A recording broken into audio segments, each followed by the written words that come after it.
Okay, so I'm in my car, so I don't know how much you can hear me, but how much time and energy and effort do you spend making up for the lack of love that you received in childhood?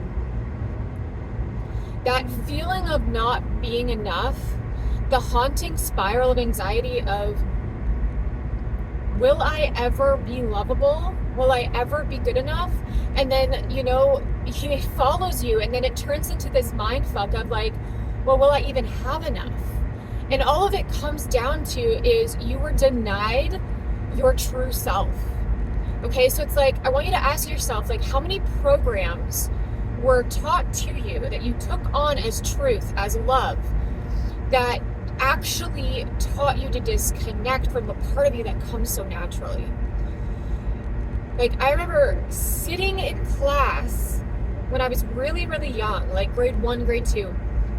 And I was in piano. It's like, it was not just school. It was a bunch of different things, Sunday school. And I was actually going ahead of what the teacher wanted me to do. I was out of the box then.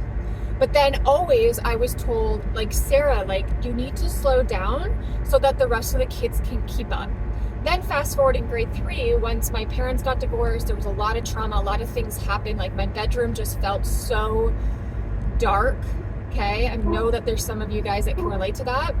I got diagnosed with learning disabilities, and then I was told the message, you're not smart enough, you got to sit in the front row because you don't hear enough, da da da da da. And then it transpires into this thing of,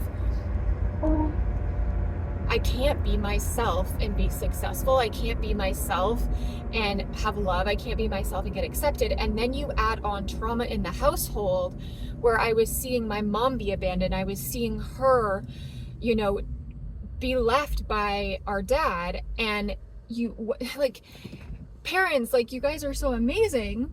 Parents are so amazing. Like, I think, like, how the hell did my mom do it at 37 with like 3 kids? That's me in like a few years. I don't know. And also, can we stop tolerating the bare minimum? Right? Like, there's so many people messaging me that you're changing generational patterns, like epigenetics. Do you know about that? I want you to go look up that word, because there's so many people who are finally coming out of the generational trauma that was given to them. But they're not just coming out of the generational trauma from their parents. It's like 20, 30 years ahead of them.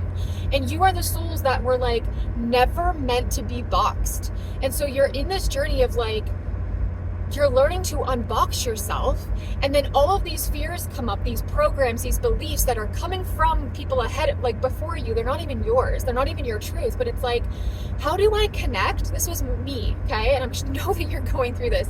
Like, how the hell do I connect with my own way of being and trusting that part when it was stripped from me over and over and over again? And I already have proof of why I'm not enough, why I'm not smart enough, why I don't fit in. I already feel like a misfit. I already wake up with that dread of, how do I contort myself to fit into this box that feels so misaligned that I go into, like, I would outgrow spaces, right? Like, everyone talks about, you got to stay in this job for 50 years, but I would go into a job and outgrow it within 6 months, and I'd be so bored, and then I would push myself to fit in, because it's like, well, you got to pay the bills and da da da da da. So it's like, what I'm on is this mission of, I want to be so connected to my own way of being. See, this is the thing, is you're not alone, because so many of us are rising in this. We're actually doing it together. I can't do this alone. I need you to come with me. You need to have a community, because we're doing this together. There's so many more people. I know that you feel so alone sometimes. So many of my clients feel so alone because they go through this transition period where it's like so many things crumble that were based in the old beliefs that aren't even true to themselves. And like, you rise up and learn to value yourself. You learn to value yourself. And it's like, there's no plan B. There ends up to be no plan B. The only plan that I have for my life is to create a life where I no longer deny myself love, and I connect with the very part of me that's been available to me this whole entire time. And I connect back to her. And I let her lead. I connect with my soul every single day, and I ask my soul what she needs. And that's how I base decisions. And, to some people, it doesn't make sense. But that's the whole point. That's the whole point. And so when you continue to box yourself, to stay in this limiting thing of you can only do like what this box tells you to do, whether it's in religion, whether it's in a career that you want to go in and someone else is teaching you, it doesn't feel fully you. Like, go full throttle into the career you want. Maybe you don't want to go into a business, that's fine. But it's like, oh, like, are you doing it your way? Are you trusting the natural unique giftness of your expression, right? Like the Soul Talk method too, like the embodiment part is coming back home to trust your own voice. Like there's so much that you have to learn to express that's been suppressed. And like what comes up first usually for a lot of people is that anger, that resentment, like learning that you no longer have to fight for being wrong. You no longer have to fight for your limitations. And then, like, the greatest accomplishment, all of this comes back down to you're relearning love. Okay, a lot of us were taught love, but it's in a conditional shame box. So unboxing yourself is, I'm no longer going to operate in shame. And what is shame? Shame is the voice that says, I'm wrong, I'm bad, I'm not enough, I'm not going to have enough. So if you're operating in that, you are fighting for your limitations, because it's like you would rather pick the familiar, and it's valid, but you would rather pick the familiar because you're so afraid of you're going to lose it all that you'd rather keep yourself in that, when the whole point, you did not come down to this earth to limit yourself. You came here to set yourself free. And this is why, like, I invite you inside the Soul Talk method, because it's a movement. I'm not even calling it a business anymore. It is a movement, because there's so many people who have felt like the misfits, who felt like they were misunderstood, coming back into connection to trust the part of themselves that was denied. They're no longer going to deny it. That's the whole point. And then you rise and you become this version of you that's always been there. It's not chasing, it's becoming. And do you feel the resonance of this? Because that's already your soul talking. That's already the part of you that's like, I am made for more. And I want you to just lean into that. And you're going to have resistance. Your brain is going to want to protect you. And it's like, thank you, brain. Thank you, brain, for doing the thing that you're supposed to do. But I'm not going to settle for survival anymore. I'm not going to settle for survival anymore. I'm going to step into my soul talk. It is 10:40 on a Wednesday morning. I am driving into my hometown to visit my amazing grandma, because she feels like, I honestly feel like she's my best friend right now, because she understands conscious living and she understands trauma. She's the person in my family that doesn't say it's impossible. She says, go for it. And like, my first client today isn't until 3:30, and it's like, you know, my body would be in so much stress needing to set an alarm. Like, I've created a life where I don't have to set an alarm.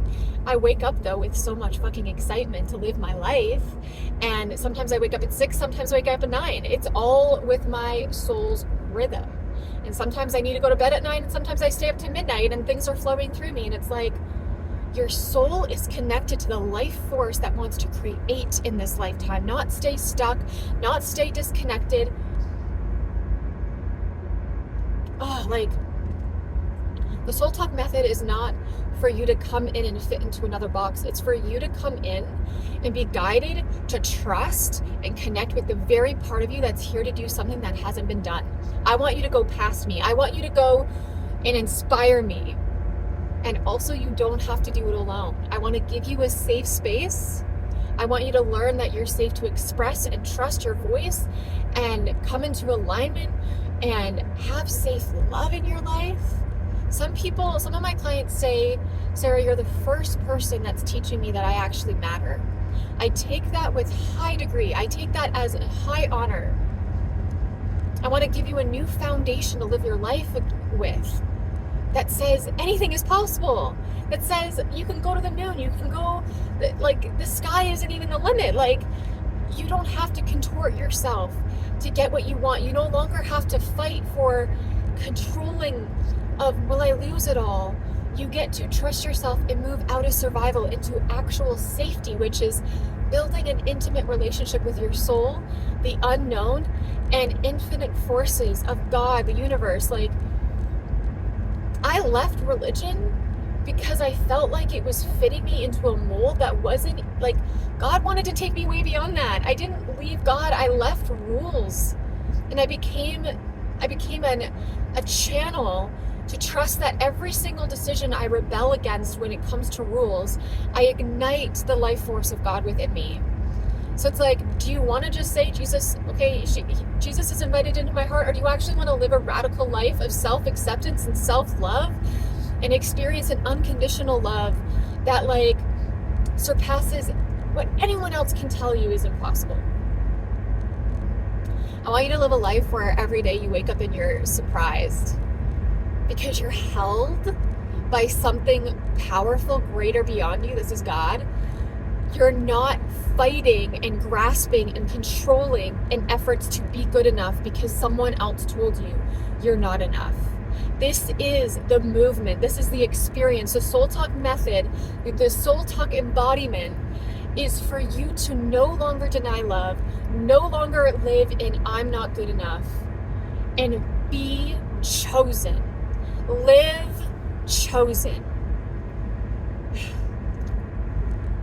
I'm so excited for you. Come send me a message, and I'm so excited to welcome you inside your Soul Talk method embodiment.